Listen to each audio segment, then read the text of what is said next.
Hello, geeks of the internet, and welcome back to the Good, the Bad, and the Ugly Reviews, episode 6. Now, writing solo reviews takes a lot out of me, so I thought I'd step back into my comfort zone by making another Good, the Bad, and the Ugly episode. It's not even a special, like my last few episodes, so we're in the very center of my comfort zone. Completely standard here. But I hope you like it anyway. On that note, let's begin with the good. Only murders in the building. Now, I finished this about a month ago, then sort of just thought it over for a while. I didn't quite know what I wanted to do with it.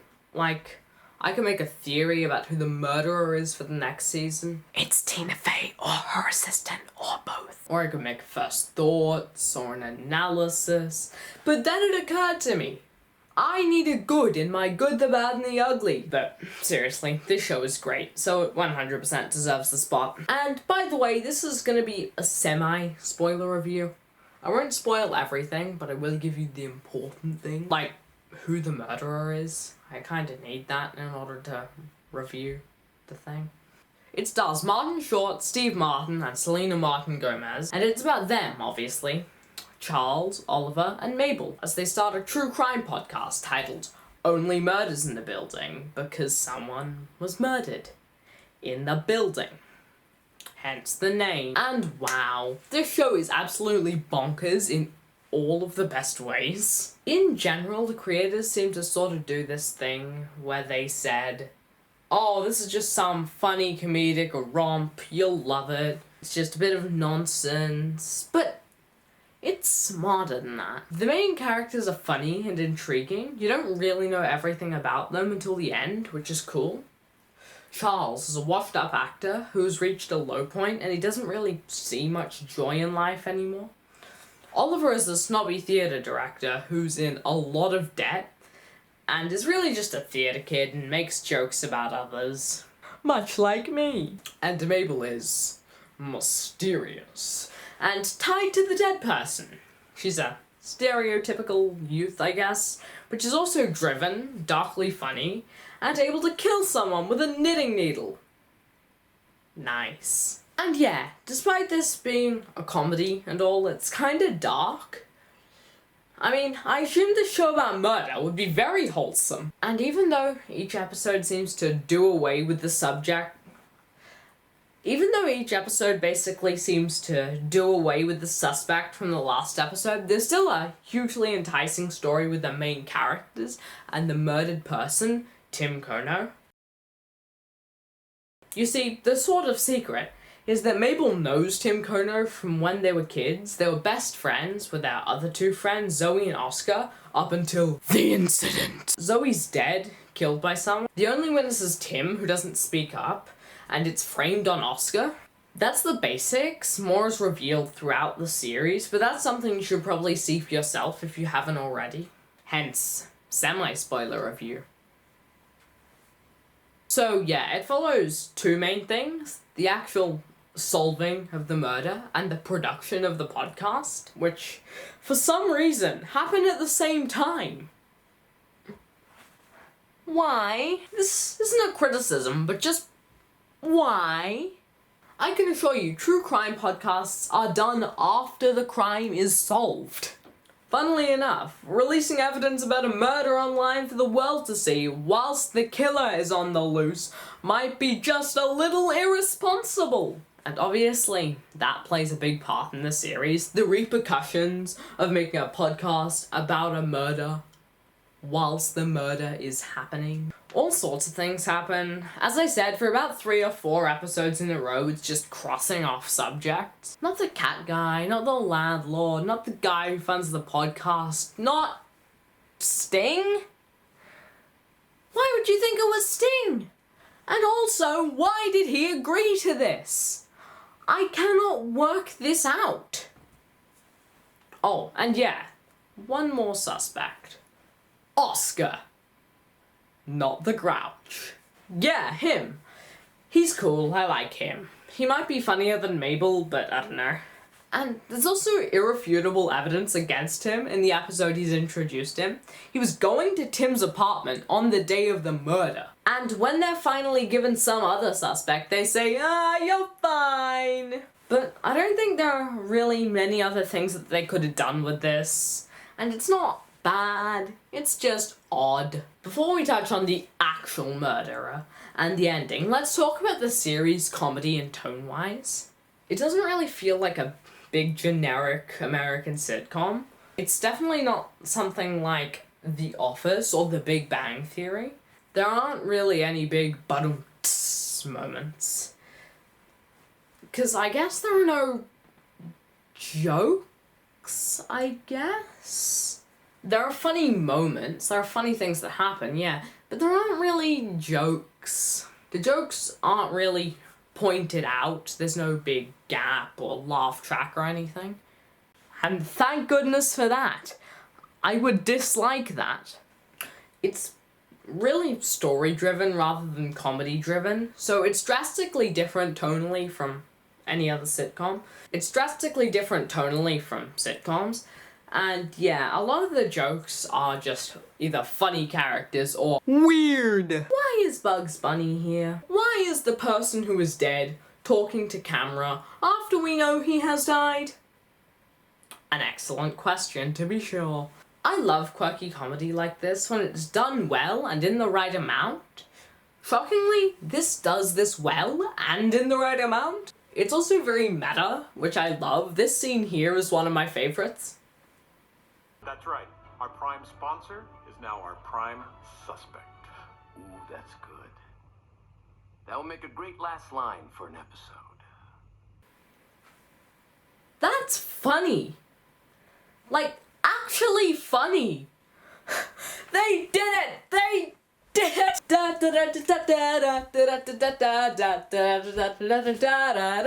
I thought this was just gonna be weird. And that's the whole thing. But it's not. It's funny when it wants to be, and it's also dark when it needs to be. Even when it's not trying to be funny, it's great. There's an episode told through the perspective of a deaf character with little to no dialogue that is just spectacular. Everything usually pays off in very funny ways. Like this huge box of milk they have to buy in order to do something, which pays off later in the ending. Oh, right, the ending. Big spoiler coming up. If you want to avoid it, maybe just head on to the bad segment. Every non-spoiler thing that I think is important for this review is done, so move on through if you want. So, who's the murderer? It's somebody that I haven't really felt the need to mention, and it's a character called Jan. So, Jan killed Tim Kerner. Cool. It's relatively simple. There's not a lie within a lie within a lie. The character just murdered Tim. That's really all there is to it. Which is good. I think that's better, to be honest. Now, Jan before the reveal isn't a massively important character. Like, I knew who the murderer was for a while. I had it spoiled for me. And I was kind of confused. Jan was a pretty small character for the beginning until about halfway through where Jan becomes Charles's girlfriend. And I don't think she's bad before she's revealed as the murderer. Just doesn't do a whole lot. And at a certain point, I doubted the spoiler I was given. When Jan got stabbed at the end of episode 8. Turns out she stabbed herself to throw people off her trail, but... And after she's revealed, she's really good. She has a whole villain monologue thing that's very menacing, and then she tries to kill Charles with poison. And then he has a really funny thing where he tries to make his way through the building when he's sort of dying, before he eventually recovers thanks to the milk. Oh! Oh, the milk! There's a payoff!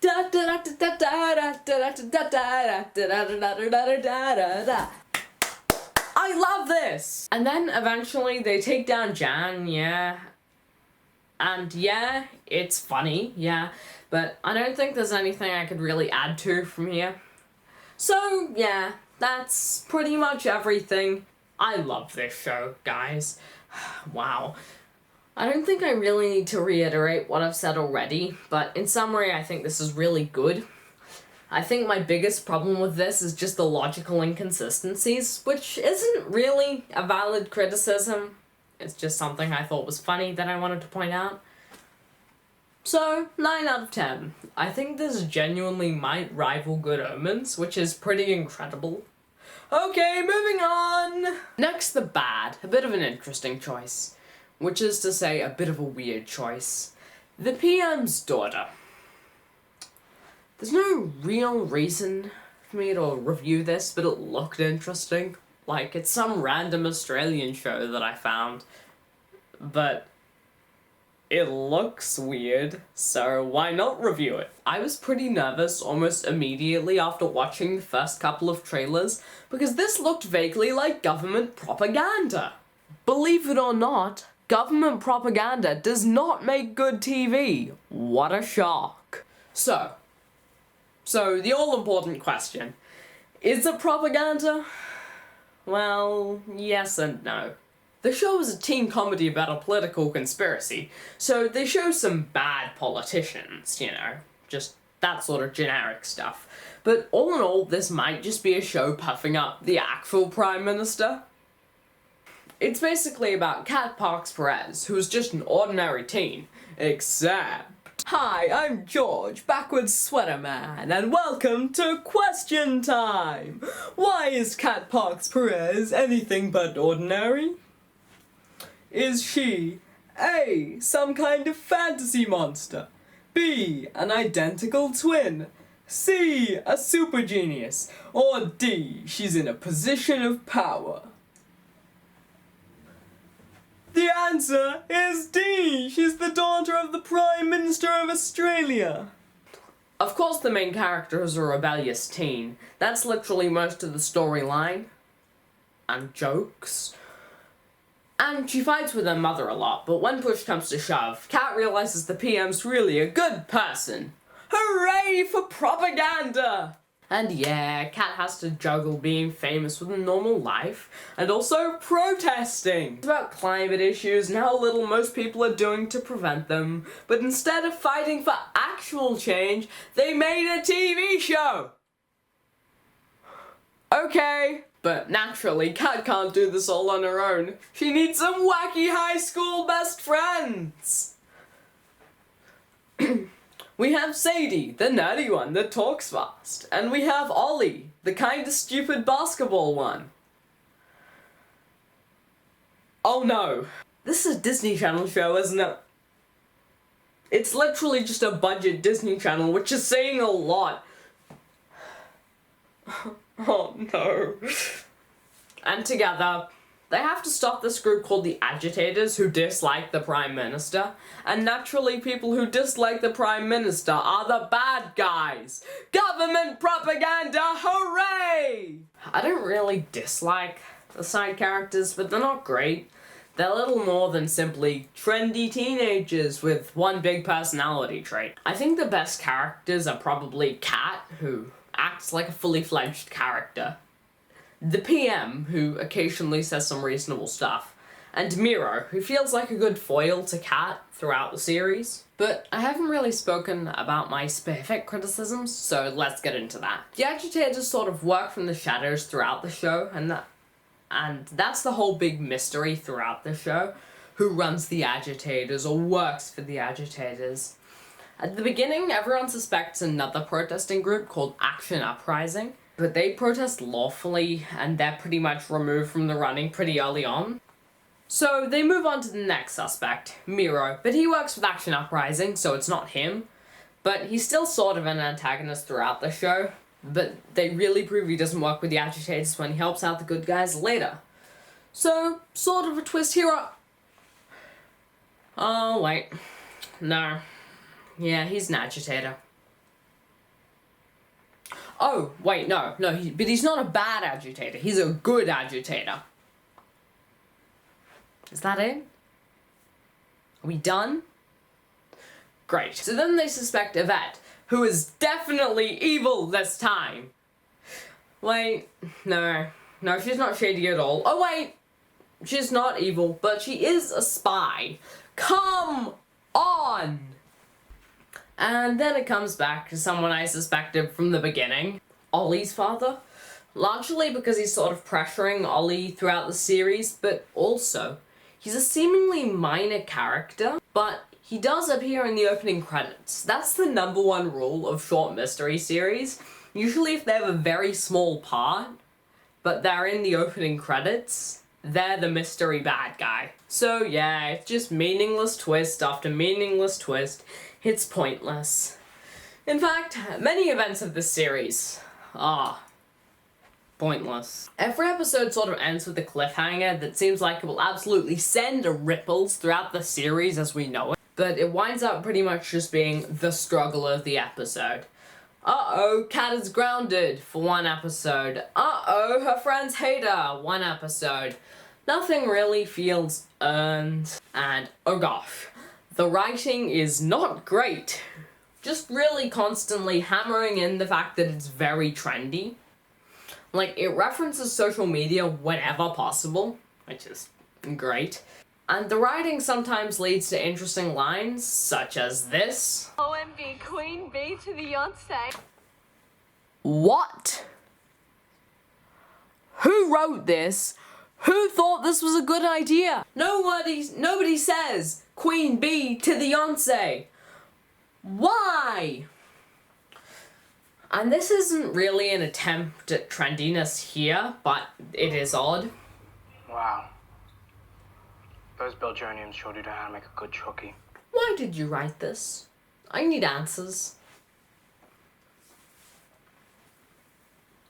And of course, the plot itself has a sprinkling of very trendy, but there really is the ultimate attempt at trendiness with the narration. Kat narrates the entire series, which is an okay creative choice, sure. But it's just Kat making jokes that right now we must think she seems like a stereotypical teen. And, yep, you're right about that. Why are you saying this again? I don't know. But yes, you sure are acting like a stereotypical teen. It starts out vaguely enjoyable and comedic, and sort of becomes less so. It seems like the comedy was an afterthought, because by the relatively serious finale, it becomes not as funny. Like, I think the show could have benefited from a laugh track, because I don't know when I'm meant to laugh unironically. I cannot work it out. Am I meant to laugh at Queen Bee to the Yonsei? Am I meant to laugh at those Belgians? Or are those just interesting lines? The finale is basically where it all comes together. Kat is in a spot of trouble, the twist villain kicked her mother out of office and is now passing a sucky decree or something. And everyone's all split up. The twist villain isn't great, as I said. He's sort of just a stereotypical shady businessman that doesn't seem threatening, really. So Kat readies a protest, getting prepped to storm the press announcement and expose Ollie's dad. But in possibly the scariest part of the show, she cancels the protest and decides to peacefully talk to Ollie's father. She cancels the protest. And this is the right thing to do in this case? Remember, kids, protesting for what's right is never the answer. Why is the moral of the story that protesting lawfully is bad? I'm confused. But obviously all is resolved. But that isn't quite all I have to say. This series is spent protesting against the bill that Kat's mother put forward. But in the last episode, Ollie's dad replaces the bill with a much worse version, just sort of watered down and does no real change. So they have to drop everything and stop him, naturally. But after that, Kat's mum's bill is forgotten. Like, people seem to be okay with no progress. The only thing they did was prevent steps backward. Just settle with whatever crap politicians put forward, as long as it doesn't get worse. Why is this show like this? Like, this obviously leaves out a lot, like the character growth and the issues of the episode, but I think you get a vague idea. It tried to do a bit much. If it went more comedy, maybe it would have been better. If it got rid of the comedy, then maybe it would have been better. If it did less, I think it would just be better in general. I don't dislike the show. I think it's okay, but it's nothing special and has moments. OMG, Queen So, B to the D tier, I Yonsei. suppose, and a 5 out of 10. The Ugly! Eternals.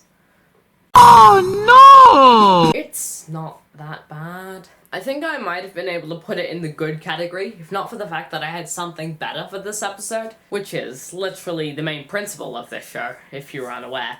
But what I was attempting to say is that it doesn't really cement itself as an ugly, or rather, it's not the worst Marvel movie. Are you insane? Look at this! Look at this! Look at this!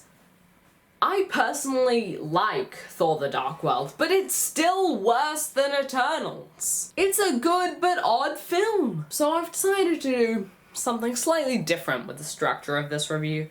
Usually I explain the plot and characters, then go through my nitpicks before rounding it out with my fully developed thoughts.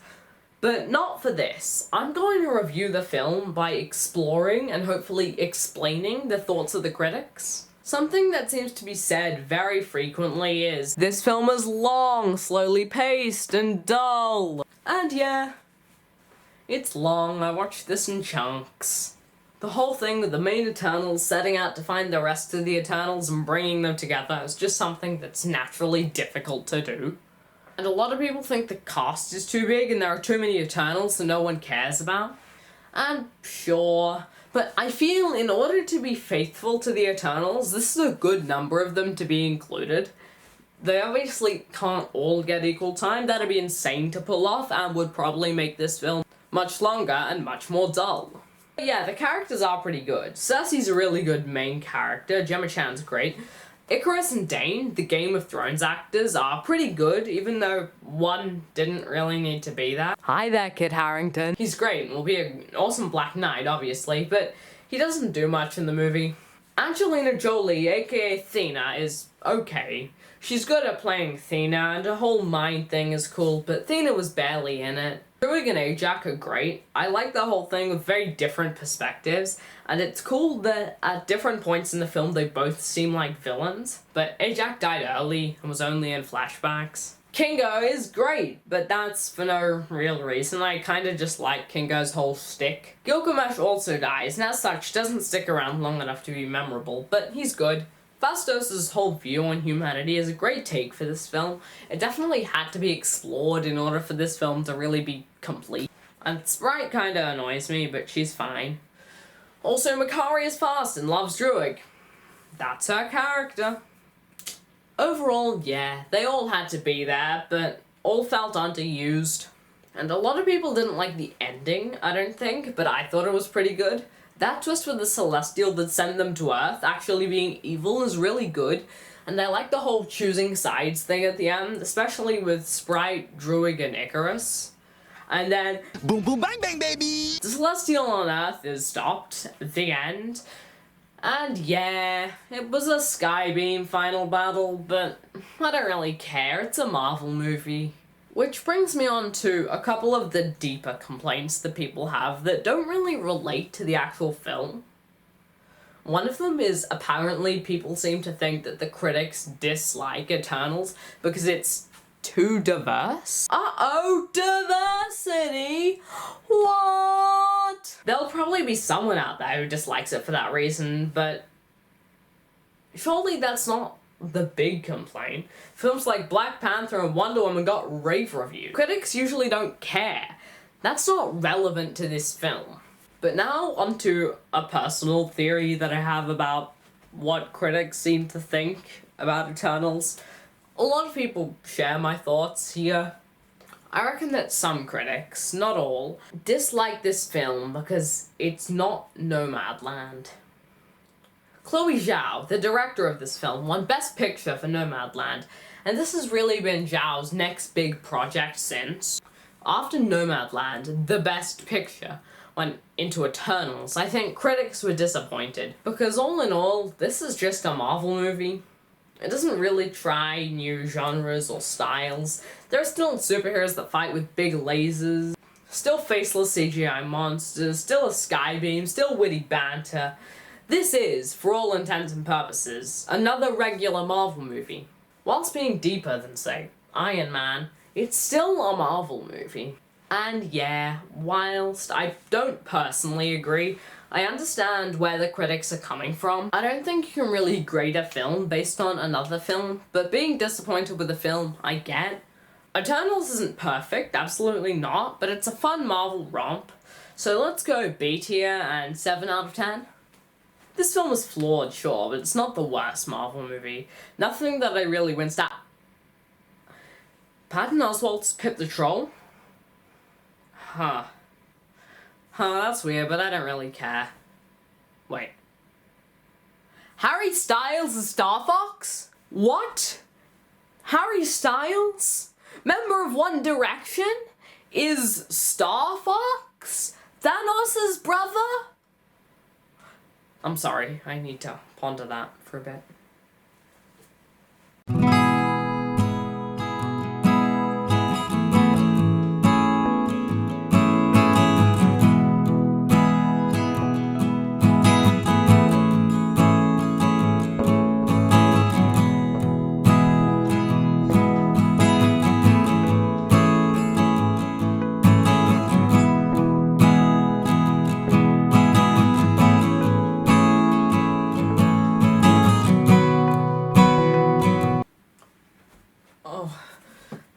Hello. Sorry, this is so late. This is meant to be the January episode, but you'll get two episodes this month instead. Thanks for watching this far. It was lots of fun to make. And also make sure to like and subscribe. Alright, bye-bye.